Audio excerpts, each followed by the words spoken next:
Good evening, Nakuru, and welcome to the Nakuru TV Weekly News Roundup this Monday, 14th July 2025. My name is Patrick Kinyo Prince, and this is the news. The mystery surrounding the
him at any station.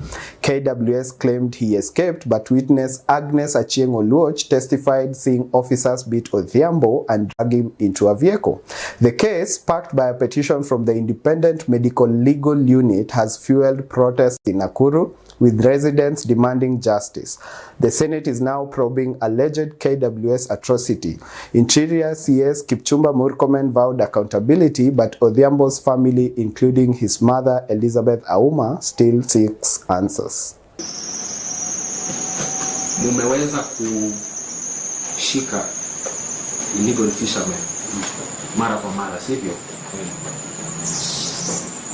Kuna vile nyakati ambazo mnapatana na fishermen ambao pia wamejihami na silaha kweli. Ni kusema huyu mwenzako ambaye uko na yeye ako hapo kuprotect wewe wakati mna arrest huyu illegal fisherman kweli. Wakati muna arrest hawa watu, kuna uwezekano kuwa huyu mtu anaweza kukudunga kisu, kukupiga. Kuna hiyo uwezekano, sivyo? Ni ushahidi wako kwamba afisa wetu wawili ndio ambao walifanya arrest. Na hii arrest ilifanyiwa ndani ya park ama nje ya park? Ndani ya park. Huyu mtu wakati alikuwa analetwa kwenye gari ya Chemirmil, alitembea, alibebwa, alitembea. Alikuwa na dalili yoyote ya majeraha, kuvuja damu Hapana. Haukuona? Sikuona dalili yote. Uliweza kuona sura ya huyo mtu wakati alikuwa anapanda gari? Ile kuona. Uliweza kuona sura ya huyo mtu akipanda gari? Hapana. Haukuweza kuona?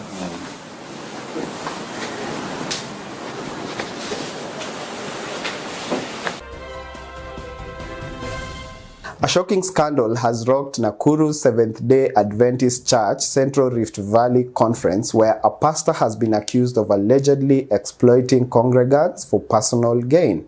The allegations, widely discussed on social media, have sparked outrage in the community. According to posts on X, the pastor, whose identity remains unconfirmed, is accused of misusing church funds and manipulating vulnerable members for financial benefit. The Central Rift Valley Conference has reportedly launched an investigation, with elders condemning the alleged misconduct as a betrayal of trust. The Seventh-day Adventist Church, known for its strict governance, has faced similar controversies globally, with 104 pastors fired in the past for rejecting denominational doctrines. Though no direct links to this case has been established, local congregants are demanding transparency, while the conference has promised swift action to address the allegations. The scandal has reignited debates of accountability in religious institutions. Munakemea dhambi hii ambayo inatendeka katika ofisi kuu yetu ya CRVC. Munakemea. Tutasimama imara kutetea kanisa la Mungu. Mutasimama. Liwe liwalo. Asanti. Kwa majina naitwa Elder Charles Ondieki Monda. Ni mmoja wa viongozi katika the Central Rift Valley Conference. Nataka niwaambie ya kwamba leo hii ni siku tena ya pili ambao tunakutana na wenzetu kwa media, pia kupeana habari ya yale ambayo yanaendelea katika conference yetu hii ya Central Rift Valley Conference. Vile mnaona viongozi ambao wako nyuma hapa ambao tumesimama na wao ni viongozi kutoka tabaka mbalimbali ya kanisa letu la Kiadventisti katika conference hii. Yale ambayo yametulete hapa ni kusisitiza ya kwamba kuna mambo ambayo yanatendeka katika conference hii yetu ambayo sio halali. Kuna uwizi ambayo unaendelea, pesa ya washiriki zimeweza kutumika katika njia ambayo sio halali. Shamba ya wanasema viongozi ambao wako hapa kwa njia ambayo sio halali, wametumia pesa kununua shamba la Narok ambaye kwa hakika vile mnajua hakuna shamba hilo. Kuna viongozi ambao pia katika conference hii yetu ambao wanatumika na wameingia katika mambo ambayo ni ya usalati, na iko vidokezo ambao vinaonyesha ya kwamba kweli hao watu wanahusika katika userati. Kuna picha ambao zinaendelea katika mitandao katika Kenya hii ya kuonyesha kiongozi huyo. Habari ambao tuko nayo ni ya kwamba kuna viongozi kadhaa katika conference hii ambao wanatumika kuficha huyo kiongozi. Tunaomba ya kwamba huyo kiongozi atoke hapo mara moja, kwa sababu anaharibu jina la kanisa. La jambo lingine la tatu ambalo limetulete hapa ni ya kwamba kuna uchaguzi ambao tunatarajia utakuwa mwezi wa 9 kwa conference zote katika Kenya hii yetu na ulimwengu yote. Tunaomba particularly katika conference hii yetu ya kwamba kuna mipango ambayo hawa viongozi ambao wamejitwika jukumu ambalo sio lao, wameingia hapa na wanataka kutumia njia ambao sio halali, ya kwamba wakati itafika katika uchaguzi huo ili waweke vibaraka sao hapo ili waweze kuchagua ama kurudi tena katika uongozi, ili waweze kuficha uovu wao, waweze kusuia ili tuweze kupata pesa ambao zimepotea kwa njia ambayo si halali. Tumekuja hapa kukemea jambo hilo na kusema ya kwamba tunajua mipango yao, tunajua yale ambayo wamepanga, na hakika kama hawataweza kuacha ili kiongozi wetu ambaye tunamtambua ambaye anaitwa Pastor Steven Nginga aweze kuingia ofisi na mandate ambayo tulimpatia ili aweze kusafisha conference hii yetu. Bishop Ben Nganga of Chosen Generation Church in Nakuru has spoken out against the escalating police brutality during the ongoing Gen Z protest. Condemning the killings of protesters and the tragic death of an innocent mask vendor in Nairobi, the bishop's remark come amid growing public outrage over excessive force. Bishop Nganga emphasized that his church stands neither against the government nor the youth, but is called to correct, heal, and guide the nation with God's love. He strongly denounced extrajudicial killings, insisting that suspected criminals or goons must be arrested and face justice through legal channels, not violence. The bishop comments follows the death of 22-year-old vendor Boniface Karaoke shot at close range during protest on 17th of June and the killing of blogger Albert Ojwang in police custody, which sparked nationwide demonstrations.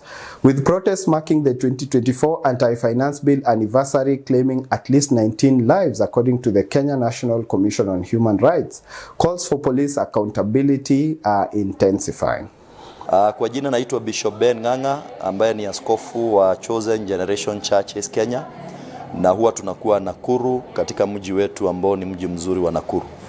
Ningetaka kwanza kutoa maoni yangu concerning the issues that are going on in this country, especially mambo ya maandamano, mambo ya Gen Z, mambo yale yote ambayo yanafanyika katika taifa letu. Ya kwanza ningetaka kusema kile muhimu sana ni tuwe na amani. Maana nchi bila amani itaharibika. Kwa hivyo jambo la kwanza mimi kuomba zaidi ni amani. Jambo la pili ningetaka kusema kwamba kanisa sisi tuko neutral, hatuko mambo ya kupinga serikali ama kupinga mtu yoyote. Sisi tuko pale kuhakikisha kwamba Gen Z wasiuawe, Gen Z tuwalee katika mambo ya kumpenda Mungu na kumjua Mungu. Tuko pale kuonyesha vijana wetu njia ya Mungu. Kwa hivyo sisi tuko pale kusema kwamba vijana wanaruhusa katika sheria kuandamana, lakini mambo yale mengine yanafanyika katika maandamano hayo sio mambo ya Gen Z. Hao ni mikora, wale wanaiba, wale wanaharibu mali ya watu.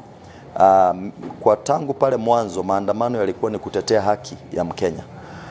Kwa hivyo mimi kama mchungaji vile naweza sema ni kwamba sisi kanisa hatuna polisi, hatuna jeshi, hatuna koti, na kwa hivyo hatuwezi kusabotage serikali kwa njia moja ama nyingine. Sisi ni wakuhubiri neno, na wale wako na koti, wale wako na polisi, wale wako na jeshi ni serikali.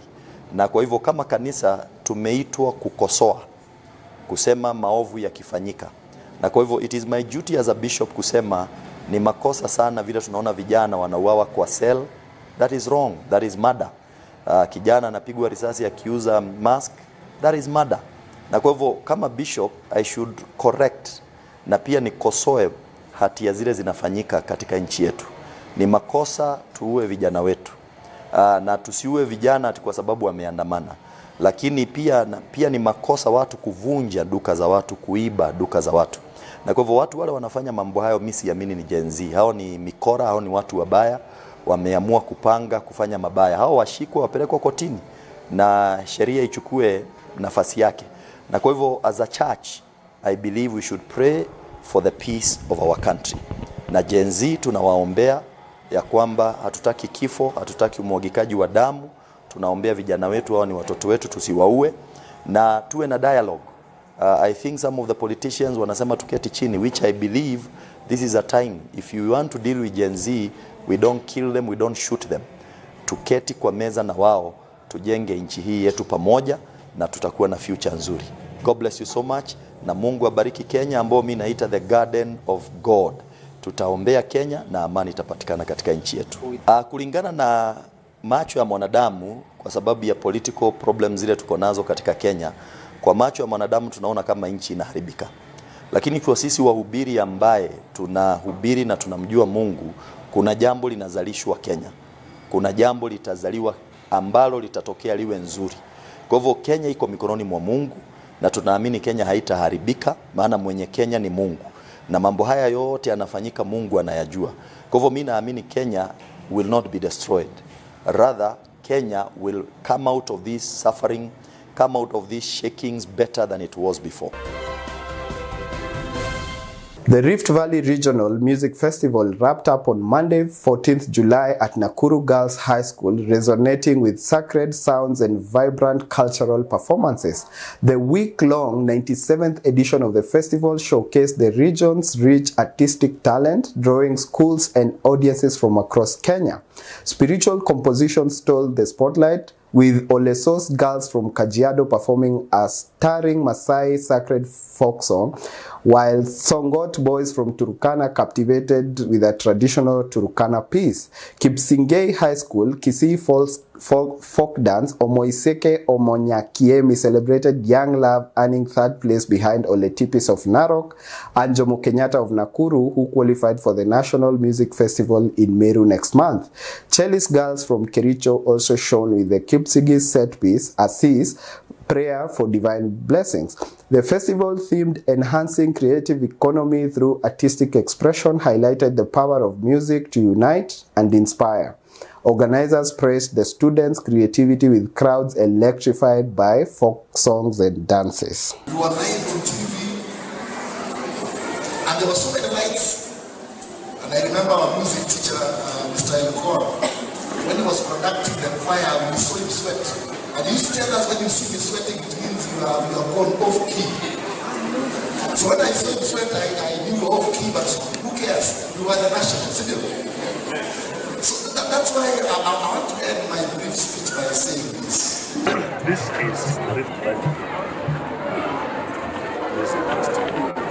And what the RBA has said about Rift Valley is always for us to know. But from maybe the office level, I want to assure the people of Rift Valley that at the level of the national, which is being held in Meru at Garden House, Meru Teachers College, and Meru School. The venues are ready, preparations are complete, and we're just waiting to see all of us must know that Kenya Music Festival is the biggest co-curricular activity in the Ministry of Education. And we have learners beginning from preschool to university.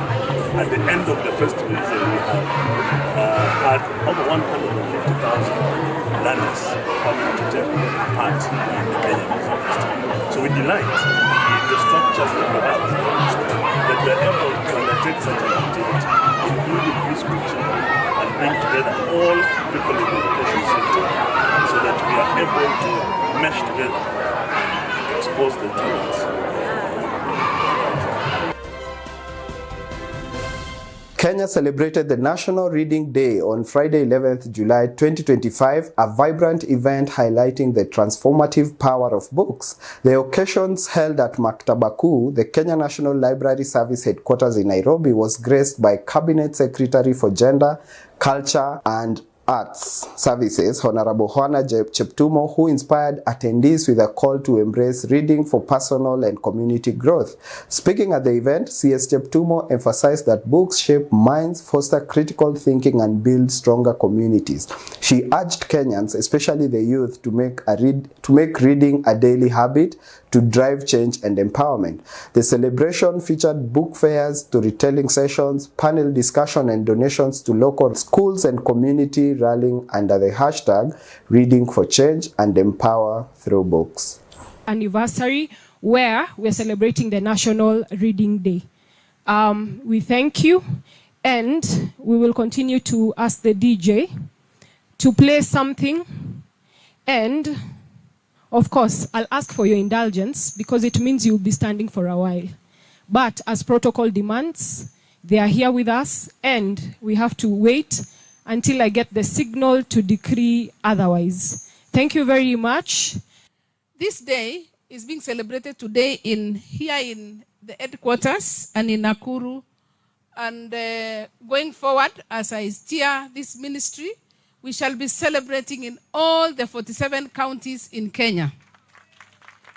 And that we shall be having a robust and a vibrant planning, that we shall involve even doing the walking around the counties where we shall be, even if it is a 1 kilometer walk, so that the children can be able to talk to the community, and us also as the ministry speak to the world that reading is not something that we should forget. We should be reading. Read the Bible, read the newspaper, read anything. Even when you are driving, read what is on the road, the posters which are there, because they are there for us. And that is something that we have discussed with the board, and that we shall ensure that we do that. Agriculture Cabinet Secretary Mutahi Kagwe has inaugurated the new board of Pyrethrum Processing Company of Kenya, or PPCK, in Nakuru, signaling a bold push to revive the county's pyrethrum industry. The launch took place on Thursday, 3rd July, during the Nakuru National Agricultural Show, with a focus of reclaiming Kenya's global market share. CS Kagwe emphasized that pyrethrum, a natural insecticide, holds immense potential, especially after the recent ban of 77 harmful pesticides worldwide. The new board, chaired by Granton Samboja, is tasked with modernizing production, securing intellectual property rights, and boosting farmers' earnings through stronger market linkages. Kagwe urged investors to source pyrethrum locally, creating jobs and supporting Nakuru's agricultural hub. The move has sparked hope among farmers who see it as a step towards economic recovery in the Rift Valley. The PPCK board is expected to drive innovation and sustainability in the sector. Paka Ulaya, wakulima wa kutoka Ulaya na nyumba nyingi paka Ulaya. Hata waziri wa wizara ya afya inategemea nyinyi sana kwa sababu ya mosquito na mambo mengi ambayo nyinyi mnasaidia. Kwa hivyo, we are very, very impressed. I'm personally very impressed with the work that I have seen going on here. I appreciate the problems. Msije mkafikiria tulikuja hapa tukapatiwa hadithi mingi ambazo pia haikugusa shinda ambazo mnazo nyinyi wenyewe. Kwa hivyo hizo shida zote tumezungumza na CEO, ungezungumza na chairman na board ambayo sasa iko hapa na ni board. Wengine ni watu ambao ni wapya wamekuja juzi. Kwa hivyo mimi naelewa zile shida ambazo mnazo. Nilikuwa sijui, lakini sasa najua kuna shida mingi ambazo tutatatua. Kwani nani atatatua? Kwani mnafikiri zitatuliwa na nani? Wewe. Nani mwingine yako kutatua?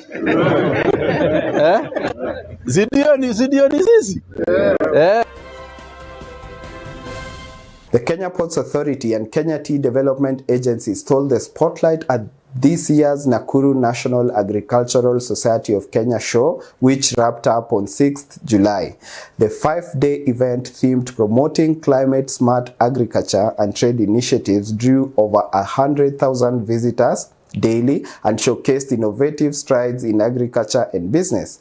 KPA clinched over 11 trophies, including the prestigious Best Stand for Environmentally Quality Standards, while KTDA also secured top awards among 150 exhibitors, 35 more than last year.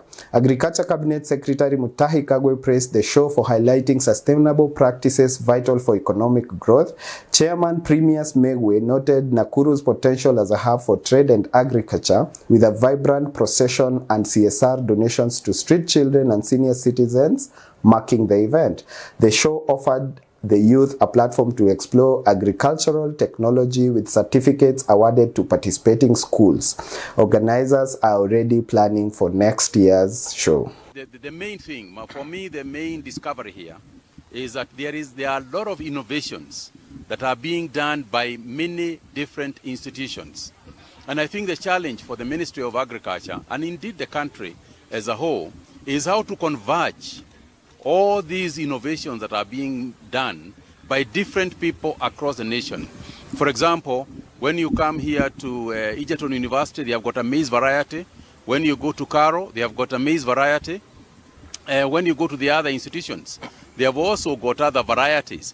And the combination of this information for the use by the farmer is the most important lesson that I'm learning here today.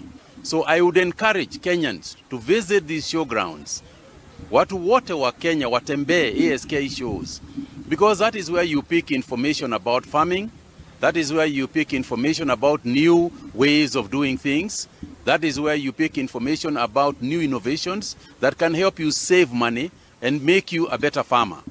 Kwa hivyo sisi tunafurahia sana mambo hii ya show. Tulikuwa Kakamega juzi, sasa tuko hapa katika show hii ya Nakuru, na vile kama nilivyosema wakati nilikuwa huko Kakamega, tunataka pia to make sure that these showgrounds are very well preserved. This show has been here since 1921. This first show was done in 1921.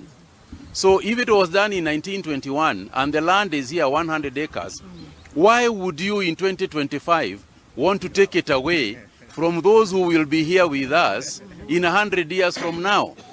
So that is why we are saying the agricultural showgrounds must be protected at all costs. They are not being protected for ourselves. They are being protected for future generations that will come, so that they'll also have an opportunity to do what we are doing here today. One more thing, my appeal to the media, in addition to what you have heard, I also appeal to the media houses and media as a whole, even those of you who are bloggers. Let us not just be blogging about negative things. Let us be blogging about even the things that we are seeing here today. You know, because here you develop a positive, a positive mindset that can help us as a nation, that can, particularly the young people, that can help our young people to boost their incomes and to get into agriculture. We agreed with you, the younger people, we agreed with you that we are going to make agriculture look cool and sexy. You want agriculture to look cool. So it's up to you, media houses also, and you journalists, to help us to get that done. And it is true, agriculture is cool. Just walk around here and see what you can do. And once you see what the young people from Egerton University and other universities and other technical institutions are doing, when you see the innovations that young people are coming up with, we know we have a future in agriculture. Thank you all very much. Nakuru City and Naivasha turned chaotic on 7th July during Sabasaba protest as rowdy youths blocked major roads and robbed passengers, while Bomet and Kericho maintained calm. The unrest, marking the 35th anniversary of the historic Sabasaba movement, brought parts of Rift Valley to a standstill. In Nakuru, protesters barricaded the Nakuru-Nairobi highway with tires and stone, engaging anti-riot police in running battles at free areas. Businesses including Western Supermarket and StageMart Supermarket were looted and public transport was halted, leaving communities stranded. In Naivasha, youth blocked sections of the highway on Sunday night, robbing motorists of cash and valuables at areas like Kayole and Kenongi. Police used tear gas and rubber bullets to restore order, with Naivasha Deputy County Commissioner Josiah Odongo confirming calm was restored. The Kenya National Commission on Human Rights reports 11 deaths and 29 injuries nationwide, with Nakuru amongst the hardest hit areas. Local leaders are urging peace as investigations continue. The aftermath of the Sabasaba protest on the 7th of July has left Nakuru City reeling, with the West End Supermarket in free area among the businesses hit hard by vandalism and looting. Suspected criminals hiding among protesters targeted the supermarket, causing significant losses. CCTV footage reveals chaotic scenes as goons stormed the store owned by a company linked to former Nakuru County Assembly Speaker Joel Maina Cairo, making off with foodstuffs and non-food items. The attack, part of a widespread unrest during the 35th anniversary of the historic Sabasaba protest, saw Nakuru streets paralyzed with bonfires and roadblocks along the Nakuru-Nairobi highway. The Kenya National Commission on Human Rights reports 31 deaths and 532 arrests nationwide, with Nakuru among the hardest hit areas. Local leaders, including Kurisoi North MP Alfred Mutai, have called for peace, while traders lament the economic toll. Police are investigating, but the community is demanding accountability for both looters and alleged police inaction. Jana tumekuwa hapa kazini mwetu kuanzia asubuhi, maandamano yalikuwa ya amani, japokuwa vijana walikuwa wanapigana na polisi. na walikuwa vijana wengi sana, waliweza kushinda askari nguvu, na askari tukaona wakirudi upande wa mjini. So walifanya hivyo kama mara tatu. Mara ya kwanza wakaja wakasukuma wale askari wakaenda, wakarudi tena, askari wakakuja tena wakasukuma wakaenda. Mara ya 4 wakakuja wakasukuma pia askari tena, mara ya 3 wakaenda, wakajaribu pale kwenda kuchoma pale ofisi ya camp na police station ambayo iko pale. Sasa wakati walipofukuza wale askari mara ya mwisho, askari wakaenda na wakakaa kama muda wa lisali moja kama hawako. Hivyo nikisema wale vijana walibaki hapa wakiwa peke yao. Area hii yote pale kwa chief, area hii. So ndio tuliona wamekutana pale kwa reli pale chini. Na kawaida tulikuwa tukiona wakikusanyika, askari wakija wanatawanyika, wanakimbia. So tukaona wamesimama pale wakiongea. Kidogo tukaona wakikimbia wakija upande huu. Hatukujua waliongea vipi, hatukujua waliongeleshwa vipi ama waliongea na nani. Ndio wakaja hapa wakaanza kupiga jumba hili mawe. Wakaanza kupiga mawe tu, wakaanza kupiga mawe, vioo vyote unaona vimeanguka viko chini. Kisha wakajaribu kuvunja milango ya supermarket. So wakafaulu kufungua ule mlango wa pale mwisho na wakaingia. Nafikiri kuna vile walivyoingia. Hawa tunaona tunaambiwa kwa kuna wale waliokuja na walikuwa mpaka na makasi ya kukata chuma. So ndio wakaweza kuingia kwa supermarket, wakaanza kupora. Walipora karibu muda wa nusu saa kabla hatujaona askari hata mmoja, more than half an hour. Kisha wakajaribu kuattempt kuja kule juu kwa mkahawa, lakini tukawa ile milango tumefunga kule ndani, hawakuweza kuingia. Tumekadia hasara kubwa sana. Upande wa supermarket kuna hasara tumeenda kubwa sana. Upande wa kuna wines and spirit ilikuwa hapa, ilipora yote, pesa zilizokuwa kwenye tills walienda nazo, na tunaona kuwa jambo hilo limetugadhabisha sana.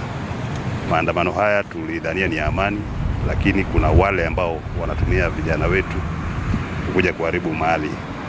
Na mimi nauliza swali moja, sasa hivi nani anaweza wekeza supermarket ndani ya Kenya hii? Hata kama ulikuwa ufungue supermarket yako kesho, unaweza fungua katika this kind of environment. So tunaomba serikali iangalie jambo hili kwa kimakini sana. Iwache kuichukulia, manake siasa zinakuja, unasikia wanaweka katika wanaegemea kiukabila, mara wanasiasa fulani, lakini hii ni jambo ambalo tusipoangalia tunaelekea njia ile kama ile ya hate. Tension is high in Nakuru as investigations intensify into the violent protests that rocked the country on 7th July, coinciding with the 35th anniversary of Sabasaba and the 2024 anti-finance bill demonstrations. In Nakuru, the Directorate of Criminal Investigation had summoned key allies of former Deputy President Rigathi Gachagua, raising questions about alleged political targeting. On Friday, 4th July, Democracy for Citizens Party officials in Nakuru, Assumpta Wangoi and Nakuru businesswoman Maimuna Mwinyi, were grilled for over 3 hours at the DCI Nakuru regional offices over claims of organizing or financing the chaos. In a separate but related session, former NHIF boss Geoffrey Mwangi was also questioned. The protest turned deadly in several parts of the country, with Kenya National Commission on Human Rights confirming 31 deaths and over 530 arrests. More than 500 injuries were reported nationwide. Nakuru was among the worst hit, with incidents of looting, road blockade, and at least 1 fatality. Their lawyer Mugandi Abuya has dismissed the allegations as a witch hunt aimed at silencing Gachagwa's supporters. Human rights defender Maimuna Mwinyi echoed the sentiments, calling the probe a campaign of fear.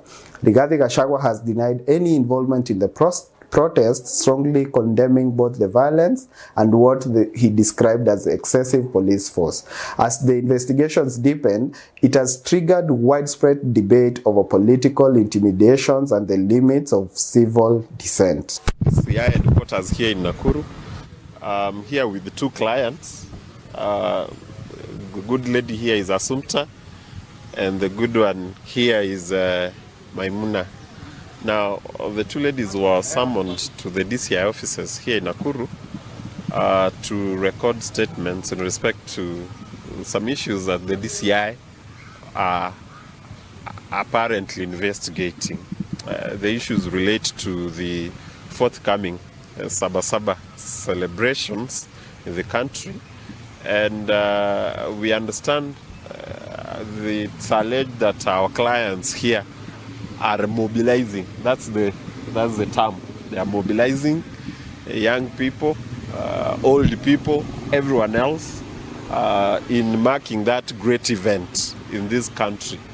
Ladies and gentlemen, you'd recall that Sabasaba, among other very important days in this country, would mark the struggle for the liberation of our nation. As council and also as a Kenyan, I wouldn't really see a problem if a Kenyan would speak to another Kenyan, asking them to come out in large numbers to mark such an important day as Sabasaba is. Today we are here at DCI offices because I was summoned here yesterday to come and be interrogated. They are saying that I was mobilizing for Sabasaba, the celebration that is coming on Monday. I am 100% sure that this is just a sense of intimidation because of the fight that we are fighting in this country. And I want to say there is no amount of intimidation that will stop me from fighting for our children, from fighting for our nation, from fighting for my rights. It is my constitutional rights to speak about my country, to speak about what is going wrong in this nation. And therefore, I am not intimidated.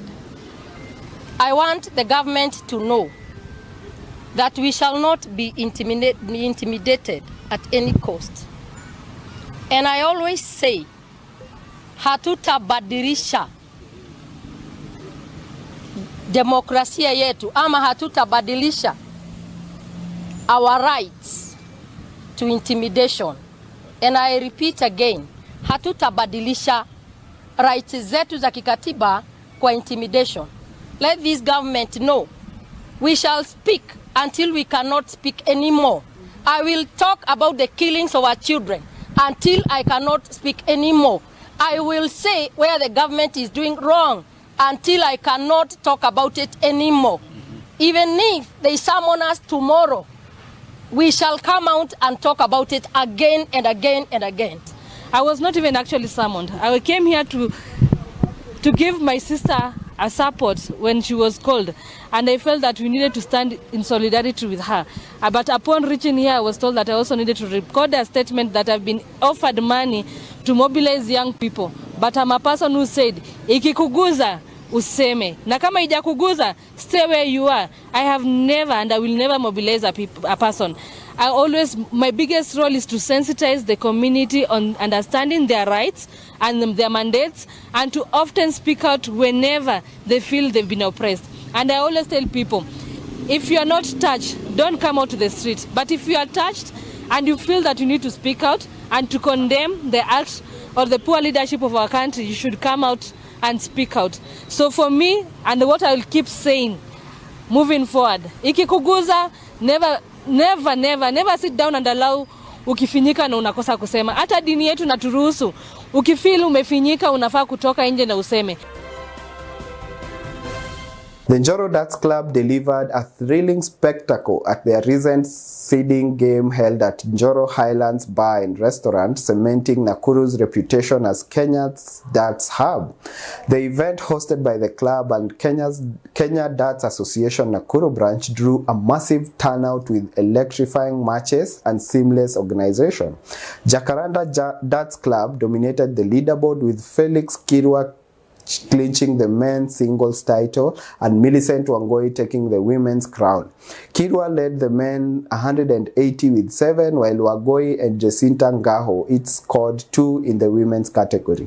Standout finished including Elijah Dongo 148 for the men and Mary Jengas 118 for the women, showcasing Nakuru's rising talent. The event's success has set the stage for upcoming tournaments, including the African Continental Tour in Nairobi on 26 July and the Starehe Cup on 9th of August. With Nakuru's dart scene thriving, players and fans are already buzzing for the next showdown.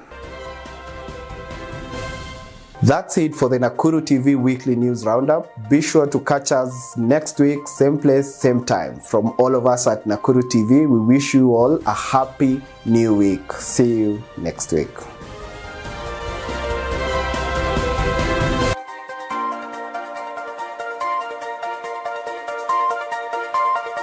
Audio Jungle.